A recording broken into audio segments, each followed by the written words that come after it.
चलिए फ्रेंड्स उड़ते हैं आज का अपना वीडियो। आज के इस वीडियो में आपको बताऊंगा क्लास 9th के लिए सोशल साइंस का मॉडल क्वेश्चन पेपर जो कि वर्ष 2021 के लिए वेरी मोस्ट है। अगर आप क्लास 9th में हैं तो इस वीडियो को लास्ट तक जरूर देखिएगा, क्योंकि आज के इस वीडियो में आपको बताऊंगा क्लास 9th का होगा जो कि वार्षिक परीक्षा 2021 के लिए होगा, सोशल साइंस का होगा यानी सामाजिक विज्ञान का होगा आपका, हिंदी एंड इंग्लिश मीडियम, जिसमें यानी यह क्वेश्चन पेपर आपका हिंदी मीडियम वाले भी देख सकते हैं और इंग्लिश मीडियम वाले भी समझ सकते हैं, क्योंकि इस क्वेश्चन पेपर में आपको बताऊंगा दोनों ही मीडियम से रिलेटेड बहुत ही इंपॉर्टेंट क्वेश्चन, जिसमें कि टोटल नंबर ऑफ क्वेश्चन यानी इस क्वेश्चन पेपर में आपके 26 क्वेश्चन होंगे, जिसमें कि टाइम 3 घंटे का, यानी 3 घंटे के अंदर अंदर आपको पेपर को सॉल्यूशन करना होगा। टोटल नंबर ऑफ पेज यानी यह क्वेश्चन पेपर आपका 8 पेज है, 8 पेज में है। मैक्सिमम मार्क यानी कि 100 मार्क्स का आपका यह क्वेश्चन पेपर है। तो शुरू करते हैं आज का अपना वीडियो। फ्रेंड्स निर्देश आपको पढ़ लेते हैं। निर्देश पढ़ना बहुत ही जरूरी है। जब आप निर्देश पढ़ते हैं तभी आपको समझ में आता है क्वेश्चन पेपर कहना क्या चाहता है। तो पहला निर्देश आपके सामने है, सभी प्रश्न अनिवार्य है, इनके ऑल क्वेश्चन आर कंपलसरी, सभी क्वेश्चन के जवाब देना लाजमी है, यानी कि आपको जितने भी क्वेश्चन दिए जाएंगे आपको सभी को सॉल्यूशन करना होगा। सेकंड वाला है, प्रश्न पत्र में दिए गए निर्देश को आपको सावधानी पूर्वक पढ़कर फिर ही प्रश्नों के उत्तर देना है, यानी कि पहले तो आपको निर्देश पढ़ना है। जब आप निर्देश पढ़ते हैं तभी आपको समझ में आता है क्वेश्चन पेपर में क्वेश्चन कह क्या रहा है। थर्ड बार है, प्रश्न यानी कि प्रश्न क्रमांक 1 से 5 तक आपको वस्तुनिष्ठ प्रश्न यानी वस्तुनिष्ठ एवं अनिवार्य हैं, यानी कि 1 से लेकर 5 तक आपको करना ही करना होंगे। ये क्वेश्चन वेरी वेरी मोस्ट है। प्रत्येक प्रश्न आपका 5 अंक का होगा, कुल अंक यानी कि 25 अंक का होगा। चौथा है, प्रश्न क्रमांक 6 से 26 में आपको आंतरिक विकल्प दिए जाएंगे। पांचवा है, प्रश्न क्रमांक 6 से 10 तक आपको प्रत्येक प्रश्न पर आपको 2 अंक मिलेगा, जिसमें कि शब्द सीमा यानी 30 शब्द होना चाहिए, मिनिमम 30 शब्द में आपको आंसर देना होगा। छठा है, प्रश्न क्रमांक 11 से 14 तक प्रत्येक प्रश्न पर आपको 3 अंक मिलेगा, जिसमें कि शब्द सीमा 30 से 75 शब्द होना चाहिए। सातवां है, प्रश्न क्रमांक 15 से 21 तक आपको प्रत्येक प्रश्न पर 4 अंक मिलेगा, जिसमें कि शब्द सीमा 75 से 120 शब्द होना चाहिए। आठवां है, प्रश्न क्रमांक 22 से 26 में आपको प्रत्येक प्रश्न पर 5 अंक मिलेगा, जिसमें कि शब्द सीमा 120 से 150 शब्द होना चाहिए। तो शुरू करते हैं आज का अपना वीडियो। फ्रेंड्स पहला क्वेश्चन आ चुका है आपके सामने ही, मोस्ट है, बार आता है क्वेश्चन वन क्या कह रहा है। तो क्वेश्चन वन आपका 5 अंक का होगा, जैसा कि मैंने अभी भी आपको बताया है कि क्वेश्चन 1 से लेकर क्वेश्चन 5 तक आपके पाँच पाँच क्वेश्चन के जवाब होंगे। तो फ्रेंड्स पहला क्वेश्चन आ चुका है। पहला क्वेश्चन कह रहा है रिक्त स्थानों की पूर्ति कीजिए, यानी कि आपको फिल इन द ब्लैंक्स, आपको रिक्त स्थान भरना होगा। क्वेश्चन नंबर पहले का पहला वाला क्वेश्चन है कि सुंदरी वृक्ष डेड डैश में पाया जाता है, यानी सुंदरी वृक्ष कहाँ पर पाए जाते हैं, क्या मैंग्रोव वन में पाए जाते हैं या फिर हिमालयन वन में पाए जाते हैं। तो आपको पता होगा सुंदरी वृक्ष जो होते हैं वह मैंग्रोव वन में पाए जाते हैं, कि मैंग्रोव वन में आपका यहाँ पर क्या आ जाएगा, तो वह आ जाएगा मैंग्रोव वन में। चलते हैं नेक्स्ट पर कि भारत का सर्वाधिक साक्षरता वाला राज्य है, यानी जो भारत का जो सर्वाधिक साक्षरता वाला राज्य है वह कौन सा है, तो वह केरल है। जी हाँ फ्रेंड्स केरल है, इसलिए आपका विकल्प यहाँ पर पहला वाला आ जाएगा। चलते नेक्स्ट पर कि रामायण और महाभारत भारत यानी कि भारत वर्ष के दो हैं, क्या है, वह महाकाव्य है या फिर खंड काव्य है। तो आपको पता होगा रामायण एक महाकाव्य है, इसलिए महाभारत भी एक महाकाव्य होगा, इसलिए आपका क्या आएगा, यानी कि महाकाव्य है। चलते हैं फोर्थ वाले क्वेश्चन की तरफ। नागरिकों का प्रतिनिधि चुनने का अधिकार मताधिकार कहलाता है। जी हाँ फ्रेंड्स मताधिकार कहलाता है, इसलिए आपका क्या आ जाएगा यहाँ पर, तो मताधिकार आ जाएगा। चलते नेक्स्ट पर कि जनसंख्या वृद्धि यानी जनसंख्या जो वृद्धि होती है वह किसको बढ़ाती है, तो वह गरीबी को बढ़ाती है, इसलिए आपका जवाब आ जाएगा यहाँ पर गरीबी। चलती है नेक्स्ट पर क्वेश्चन नंबर सेकंड भी दे लेते हैं, आ चुका है आपके सामने ही, मोस्ट है बार आता है। क्वेश्चन नंबर सेकंड क्या कह रहा है, एक वाक्य या फिर एक शब्द में आपको आंसर देना होगा, यानी कि एक वाक्य में आपको आंसर देना होगा। तो पहला क्वेश्चन है क्वेश्चन नंबर सेकंड का पहला वाला क्वेश्चन, यही क्वेश्चन में आपका 5 अंक का होगा, यानी अगर आपने जवाब दे दिया तो आपको 5 अंक मिल जाएंगे। क्वेश्चन नंबर सेकंड का पहला वाला क्वेश्चन है कि किस नदी को दक्षिण भारत की, यानी किस नदी को दक्षिण भारत की गंगा कहते हैं। तो आपको पता होगा किस नदी को दक्षिण भारत की गंगा कहते हैं, तो आपको इसका जवाब देना होगा। चलते नेक्स्ट पर कि हरिहर और बुक्का ने किस नगर की स्थापना की थी। तो आपको पता होगा हरिहर और बुक्का नाम के जो दो भाई थे उन्होंने किस नगर की स्थापना की थी। तो आपको पता होगा, यह क्वेश्चन का जवाब आपको कमेंट बॉक्स में देना होगा। क्वेश्चन नंबर थर्ड है कि कई दल मिलकर जब सरकार बनाते हैं तब वह कौन सी सरकार बनती है, यानी कब तब वह कौन सी सरकार कहलाती है। तो आपको इसका जवाब देना होगा, यानी कई दल मिलकर जब सरकार बनाते हैं तब वह कौन सी सरकार कहलाती है, आपको इसका जवाब देना होगा। यह आपको कमेंट बॉक्स में देना होगा। क्वेश्चन नंबर 14 है, यानी फोर्थ है 14 वर्ष से कम आयु वाले बच्चों यानी बच्चों से श्रम कहलाता है, तो वह बाल्य श्रम कहलाता है। चलते नेक्स्ट पर क्वेश्चन नंबर 5 है कि अंग्रेजों के आगमन से पूर्व ग्रामीण अर्थव्यवस्था कैसी थी, आपको इसका जवाब देना होगा। क्वेश्चन नंबर थर्ड भी दे लेते हैं। क्वेश्चन नंबर थर्ड भी आ चुका है, यहाँ सामने मोस्ट है, सही जोड़ियाँ बनाइए, यानी कि आपको मैच द वर्ड यानी मैच द फॉलोइंग आपको मिलान करना होगा। तो friends question number third very very most है कि भारत की स्थल सीमा है, फ्रेंड्स जो भारत की स्थल सीमा है वह कितनी है, तो वह 15,200 किलोमीटर है। जी फ्रेंड्स 15,200 किलोमीटर भारत की स्थल सीमा है। 5 नदियों का प्रदेश कौन सा कहलाता है, तो 5 नदियों का प्रदेश जो है वह पंजाब कहलाता है। जी फ्रेंड्स पंजाब कहलाता है, यानी कि 5 नदियों का प्रदेश पंजाब कहलाता है।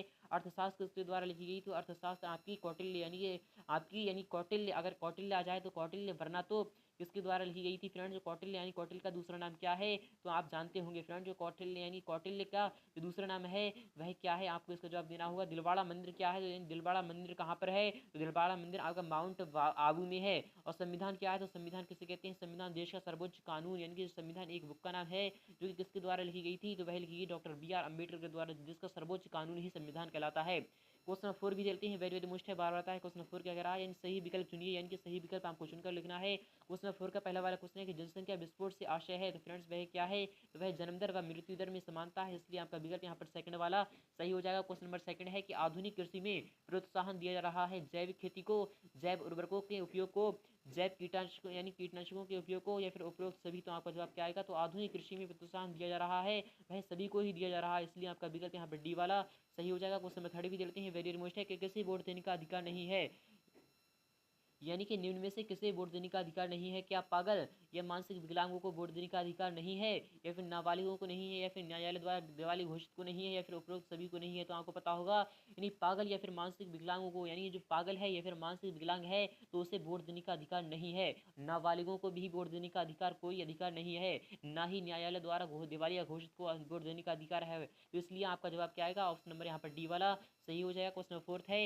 यानी खरीफ की फसल है फ्रेंड, जो खरीफ की फसल होती है वह कब से कब की जाती है, तो आपको पता होगा खरीफ की जो फसल होती है, यानी कि जैसे कि धान हो गया और आपका और तरीके से यानी कि फसल हो गई, जैसे कि वे फसलें जो कि चौमासों में होती हैं उन्हें खरीफ की फसल कहती हैं। तो यानी धान आपका ऑप्शन नंबर यहाँ पर सी वाला सही हो जाएगा। गेहूँ, चना और जौ आपकी रबी की फसल में आती हैं। चलते हैं क्वेश्चन नंबर 5 भी देखते हैं कि भारत का सर्वाधिक जनसंख्या, यानी भारत का सर्वाधिक गरीब जनसंख्या वाला राज्य कौन सा है? क्या मेघालय है, या फिर असम है, या फिर बिहार है, या फिर मध्य प्रदेश है? तो आपका जवाब आएगा बिहार। जी फ्रेंड्स, आपका ऑप्शन नंबर यहाँ पर सी वाला सही हो जाएगा। चलते हैं नेक्स्ट क्वेश्चन भी देते हैं, मोस्ट है बार बार आता है, इसे इंग्लिश मीडियम वाले भी विस्तार से समझ सकते हैं, फिलहाल सकते हैं।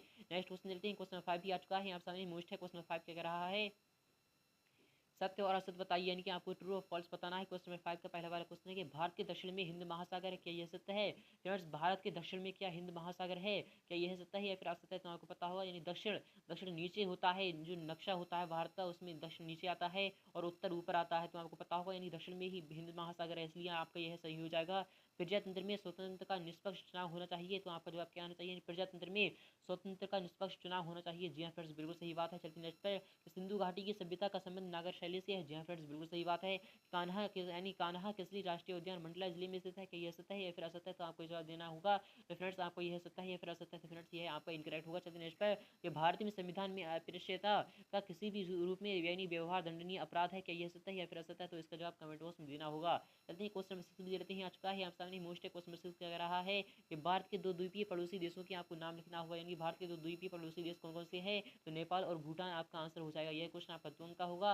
अथवा वाले क्वेश्चन की तरफ चलते हैं, भारत में कितने राज्य और कितने केंद्र शासित राज्य हैं? तो आपको पता होगा भारत में 29 राज्य और 7 केंद्र शासित राज्य हैं, इसलिए आपका विकल्प क्या आना चाहिए? आपका जवाब आपको मिल चुका है। क्वेश्चन नंबर 7 है, क्या अरब सागर में गिरने वाली दो नदियों के नाम कौन कौन से हैं? तो फ्रेंड्स, आपको इसका जवाब देना होगा। यह क्वेश्चन आपका मोस्ट है, अगर आप चाहते हैं इसका फुल सोल्यूशन तो आपको बताऊंगा, इसका फुल सोल्यूशन नेक्स्ट वीडियो फिलहाल सकते हैं। वाले क्वेश्चन देते हैं कि वर्षा ऋतु में मानसून की प्रमुख शाखाएं कौन कौन सी हैं? आपको इसका जवाब देना होगा। चलते हैं क्वेश्चन नंबर 8 देते हैं कि वन संरक्षण से क्या तात्पर्य है, वन संरक्षण क्या होता है? जब आप वन की यानी सुरक्षा करते हैं तभी आपको स्वच्छ जलवायु मिलती है, इस तरीके से आपका आंसर हो जाएगा। यह क्वेश्चन मोस्ट है। अथवा क्वेश्चन देते हैं, अभ्यारण्य कैसे कहते हैं, व्हाट इज सेंचुरी, यानी सेंचुरी क्या होती है? आपको इसका जवाब देना होगा। यह क्वेश्चन भी आपका मोस्ट है। क्वेश्चन 9 है कि वेदों की संख्या एवं उनके नाम लिखिए, तो आपको पता होगा वेदों की संख्या 4 है, इसमें संख्या ऋग्वेद, यजुर्वेद, सामवेद और चौथा फिलहाल की मुझे पता नहीं है, फिलहाल के इसका जवाब देना होगा आपको कमेंट बॉक्स में। चलते हैं नेक्स्ट पर, क्वेश्चन 9 का वाला भी क्वेश्चन देते हैं, चाणक्य कौन था? तो मैंने अभी भी आपको बताया है, चाणक्य यानी कौटिल्य था, तो चाणक्य ही कौटिल्य था, उसके द्वारा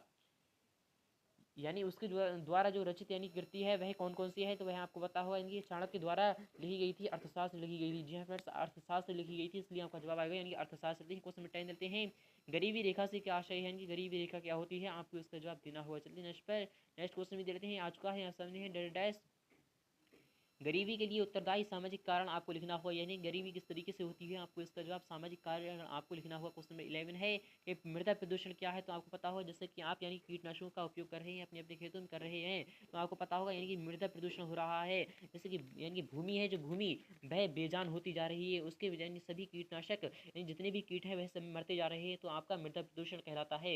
इसके प्रमुख दुष्प्रभाव बहुत होते हैं, आप इस तरीके से लिख सकते हैं। तो वाला क्वेश्चन देते हैं, स्थानांतरित कृषि कैसे की जाती है? तो आपको पता होगा होगा? स्थानांतरित कृषि कैसे की जाती है? इसका जवाब आपको कमेंट बॉक्स में देना होगा। यह क्वेश्चन आपका 3 अंक का होगा। चलते हैं क्वेश्चन नंबर 12 देखते हैं। आ चुका है आप सामने है कि नगरीकरण पर्यावरण को कैसे बिगाड़ता है और सीएनजी से क्या आशय है? भारत में इसका यानी सर्वाधिक उपयोग के क्षेत्र में किया जाता है। आपको इसका जवाब देना होगा। फ्रेंड्स उम्मीद करूंगा आपको वीडियो बहुत ही अच्छी लगी होगी। अगर वीडियो अच्छी लगी है तो वीडियो को लाइक करना, शेयर करना बिल्कुल भी ना भूलें। मिलते हैं नेक्स्ट पार्ट में फुल सॉल्यूशन